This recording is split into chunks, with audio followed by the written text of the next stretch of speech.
Welcome to SharpenTheHustle.com podcast with Jesse Miller. We're working hard is a given, but results are how we measure success. We interview successful business owners that'll help you sharpen your hustle. What's up, everybody? This is Jesse Miller, and we are shooting SharpenTheHustle.com podcast. I'm with Matt Thibeau today. This guy's incredible. He does Facebook marketing consulting for business owners. And so, Matt, I'm going to pass it over to you. Introduce yourself. Hey, yeah, great to be here, Jesse. Thanks for having me. So, my name is Matt Thibeau. I'm from Ottawa, Canada. I'm 23 years old. I'm an entrepreneur. I help businesses with their Facebook marketing. And I've been doing that for about a year now. Yeah. Very cool, man. Let's go straight at it. Yeah. What are the mistakes business owners make when they market their business on Facebook? Oh man, there's a lot there. Let's go for top three, man, and explain some of the stuff behind it. Yeah. Why it works and why it doesn't work. Yeah, I would say the first biggest mistake that they make is that they turn their Facebook profile or business page into strictly promotional content. So social media is supposed to do three things. It's supposed to motivate, educate, or entertain people.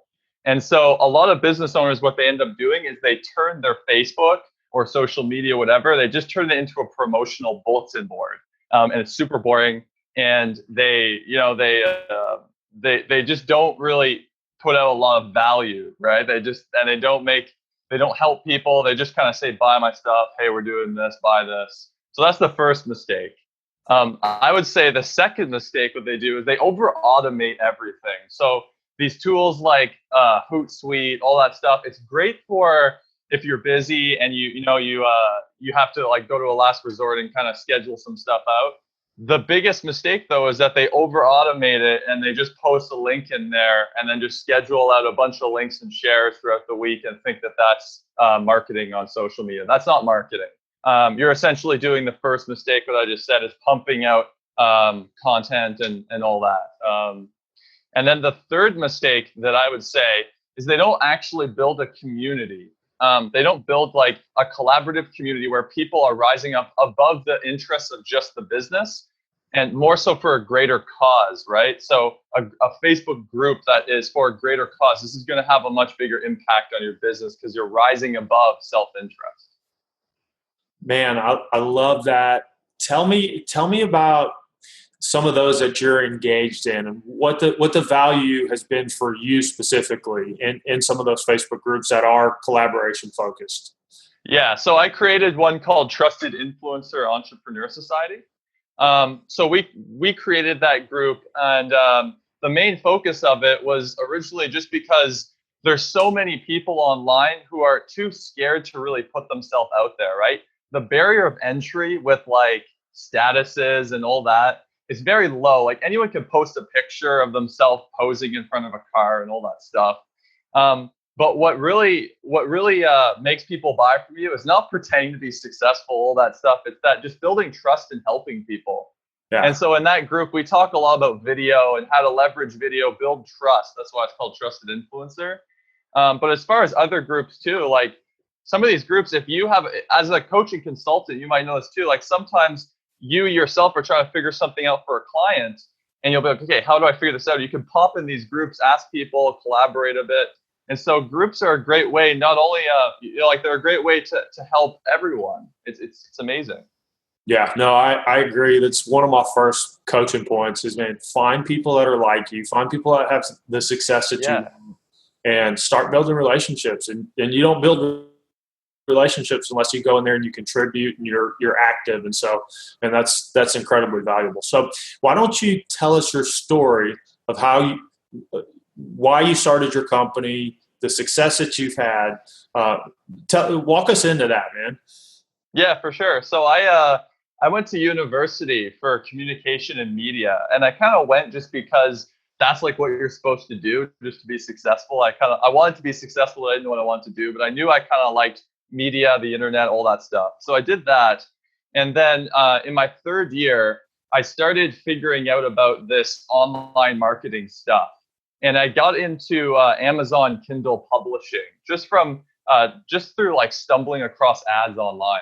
And I saw some success with that. I built up a pretty decent passive income, and it became real to me, this online marketing stuff.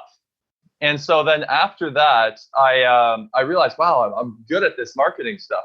This is the avenue maybe I should go, you know? So then I got a job at a local tech startup. They don't exist anymore. And sounds like a tech startup. yeah. But and I started doing marketing for them, and it was really fun. I was enjoying what I was doing. I was social media marketing, all that. And I noticed this was in like an incubator area where they were with a bunch of other businesses. And a lot of the businesses were asking me questions. They're like, Matt, you seem to be doing good with that. How do we do that? How do we do that? And I just realized, like, man, there's a lot of people who need my help with this kind of marketing stuff, right? Like maybe I can help them out on separate side of my business. And so I started doing that. And then it just progressed from there. And then more and more people just needed my help. And from there, I just was like, wow, I should just start a consulting company, an agency. And that's how I did it. And that's what I'm doing now, is just helping businesses with their Facebook marketing.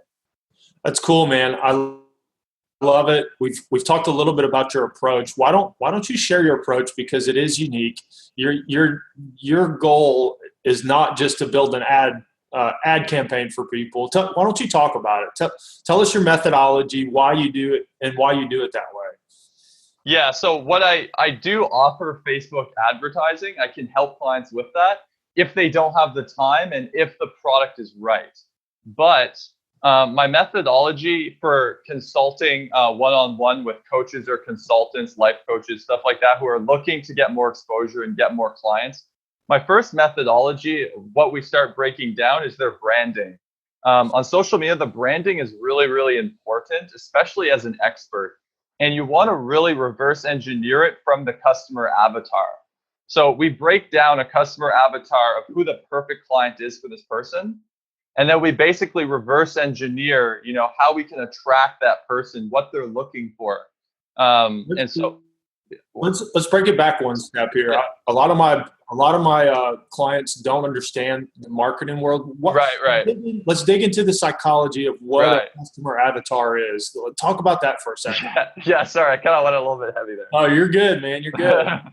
Yeah. So a customer avatar is basically, you want to figure out who the perfect person it is that you can work with. So everybody knows those people who they hate working with, who are nightmares. Man, this is a terrible client. This is a terrible customer. We all know those people. But we all also know the customers that we have who are just an extreme joy to work with. Life is easy with them.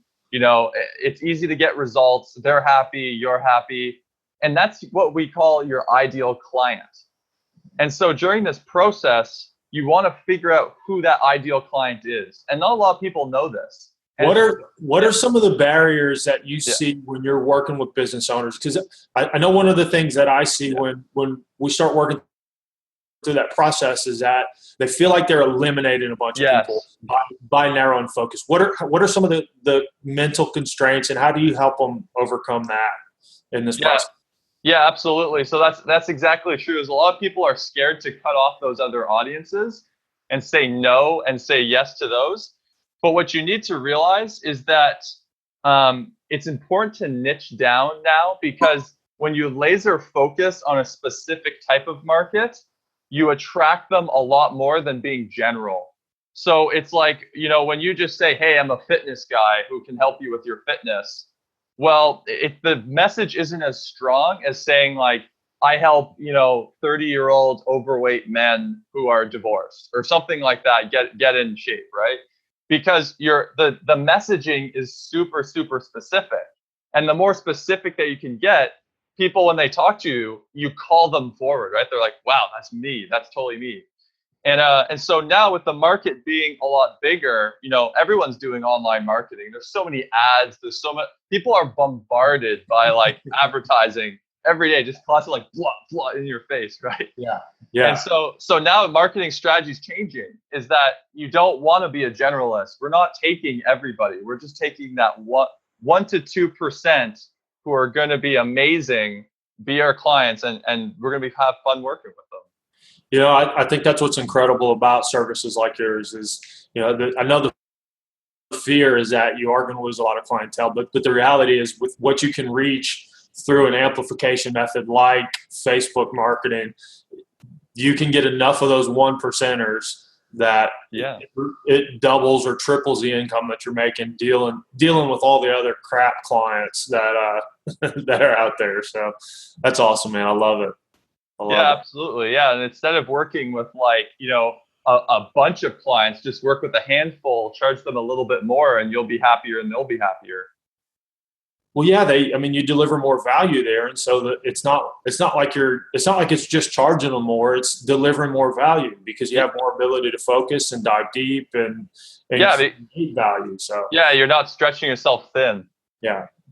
No, that's incredible, man. So I love that. I love where you are in business. I love what you do.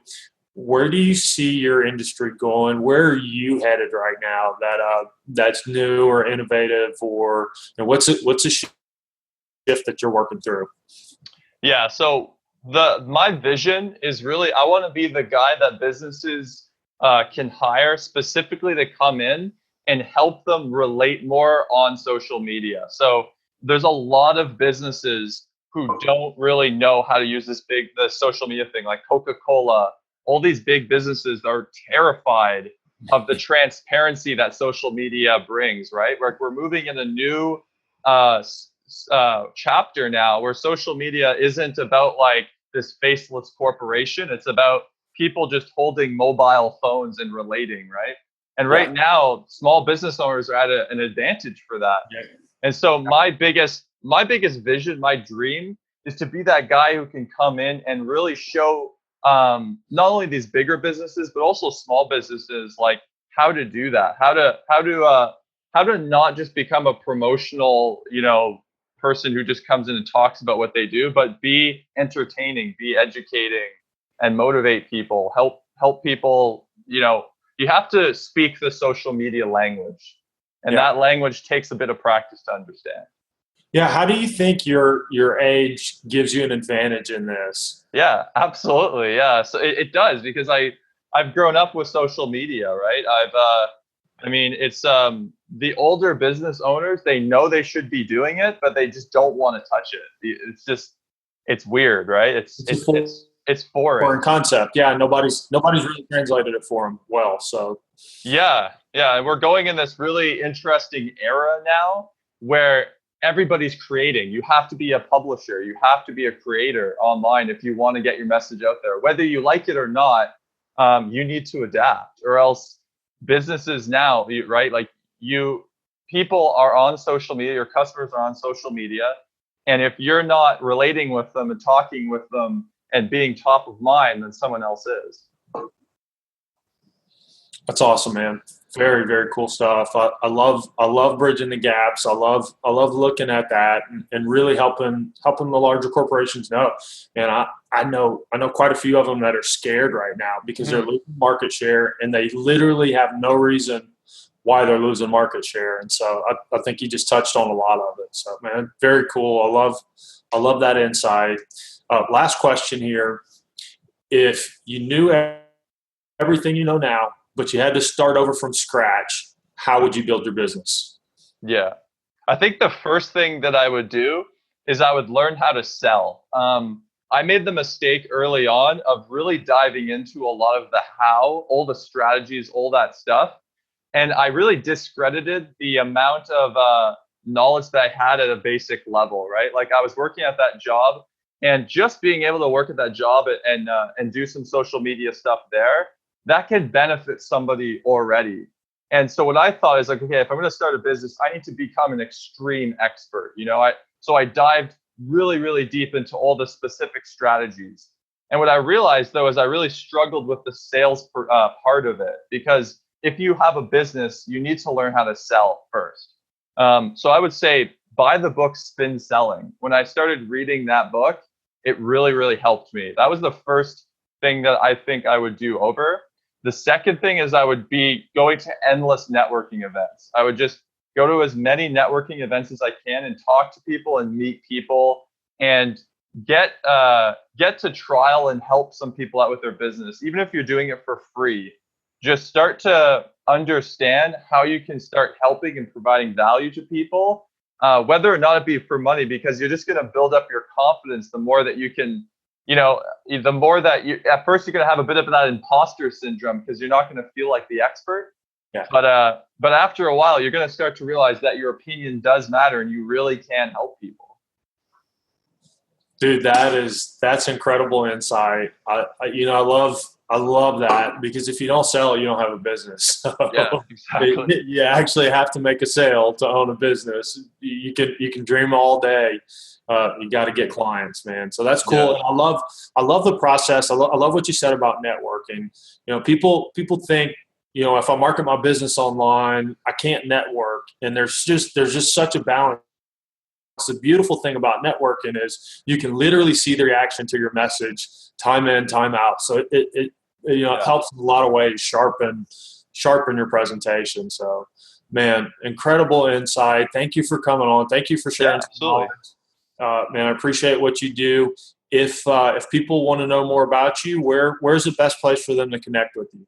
Go to my personal Facebook profile, Matt Thibeau, or mattthibeau.com. Okay. Very cool. Well, thank you guys for listening to sharpenthehustle.com. And man, glad to have you on. You've been listening to Sharpenthehustle.com podcast with Jesse Miller. To learn more about the resources mentioned on today's show, or to listen to past episodes, check out sharpenthehustle.com.